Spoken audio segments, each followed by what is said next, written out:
Hi everybody, this is Rose of Sharon, and I'm back again with another movie review. I just well, not too long ago, I actually saw Spider-Man Into the Spiderverse, and if you know me well and you know my fangirl qualities due to the fact that I love DC and Marvel both equally, I'm not too big of a Spider-Man fan, but I have to say this is the best Spider-Man movie I've seen in a good long while, because it has a lot of characters that I absolutely love, particularly two that are my absolute favorite.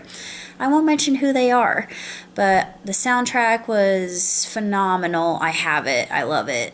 I could listen to it on repeat. I already listened to it. I'm going to listen to it again on my trip to North Carolina to see my dad's side of the family. But movie, 2 thumbs way up, no contesting. It's just an easy decision. 5 stars, hands down. It has just a absolutely stunning art style, especially with the different genres it covers, and it's very well done. The story is terrific. The interweaving is absolutely sensational. The voice talent is top of the heap. It's nothing short of amazing. It was one that my friend and I saw in an upgraded cinema, which was IMAX. It had the enhanced sound, but it was worth it. It was worth it. It's sort of like going to see a movie in 3D, which Spider-Verse wouldn't have needed to have been done in 3D, although they had that option, but we saw it in the upgraded digital cinema just because we could, and the seats reclined. So it was pretty cush. But I'm not going to go into the storyline or Miles, because Miles is actually really very relatable character, because I think all of us have dealt with incidences in life where we felt like we had no control, or we were scared, or something happened, and it's so it's just so defining in his origin. And I'm not gonna say why, but it really brings a whole new dimension, pardon the pun, to the Marvel Universe. And also, spoiler alert, I won't go into why that is either, but it is my favorite Spider-Man film. It's animation that puts it on the top of my list. I just thought that the animation was flawless and smooth. And there were moments where I thought I was watching a live-action movie, but I knew I wasn't. It was that well done. It kind of felt like rotoscope, but I knew it wasn't rotoscope, but it had that kind of ambiance to it that I really like. And I've seen a couple movies in rotoscope, which are my favorite. And the first one often gets a lot of flack due to the fact that there are quite a few people that are mentally disturbed and have caused horrible, terrible, abysmal things to occur. And they list that as their favorite film. And I think, I'm an exception to that rule. I'm not a psychopath, but that out of the way. The movie is absolutely spectacular. If you're a fan of Spider-Man, regardless, you're going to love it. But if you're like me and you love Marvel and you just want to see the story unfold, and it's one of those stories, it moves fast. It moves very fast, but it's clever, it's witty. And there was one scene that almost made me cry. I won't say what it is, but if you know me and you know how much I admire this particular individual, then you'll understand why I'm saying that and where I'm coming from. And a lot of you are probably going to agree with me and say you're preaching to the choir.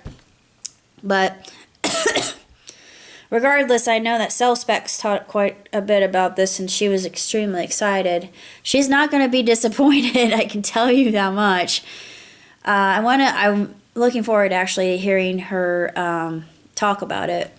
She does really good reviews. I really like her. I've been subscribed to her channel for a long time. She and many others like Animat and Cinema Doug, actually Nostalgia Critic, that's his real name, but well, his real name's Doug, but he went by Nostalgia Critic, but he just goes by Cinema Doug, I guess, or Cinema Massacre. I think he's under that label, but He'll always be a nostalgia critic to me, and he'll always rock. But big fan of his. That was all the rage back in the day when the internet was still just a baby. It still is just a baby. But Into the Spider-Verse is fun. It's inspirational. It's motivational. There are lots of quotes in it that are very profound. And there's good wisdom to be taken from it. And I think that a lot of people can glean that from this particular movie. And suffice it to say, I absolutely adored it.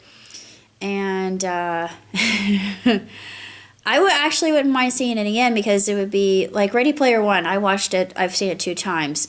And even in the second viewing, I'm fairly sure that I didn't catch every single Easter egg. I'm certain that, like with a lot of Disney movies, it'll be something that you have to pause at specific places just to find the Easter egg, because a lot of what you see goes by at such a rapid pace that there's no way, even with very astute eyes like mine, that you can catch the Easter egg that the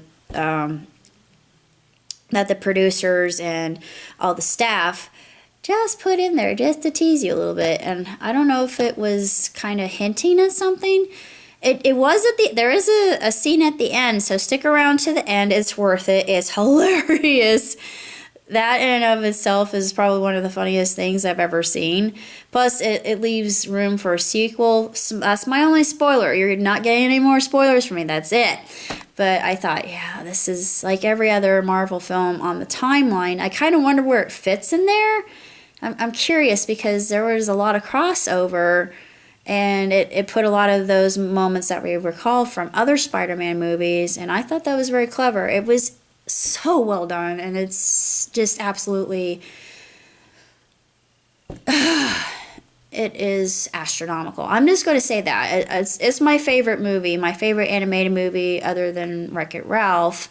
And Wreck-It Ralph, actually, I loved it, even though my expectations were not really met with it.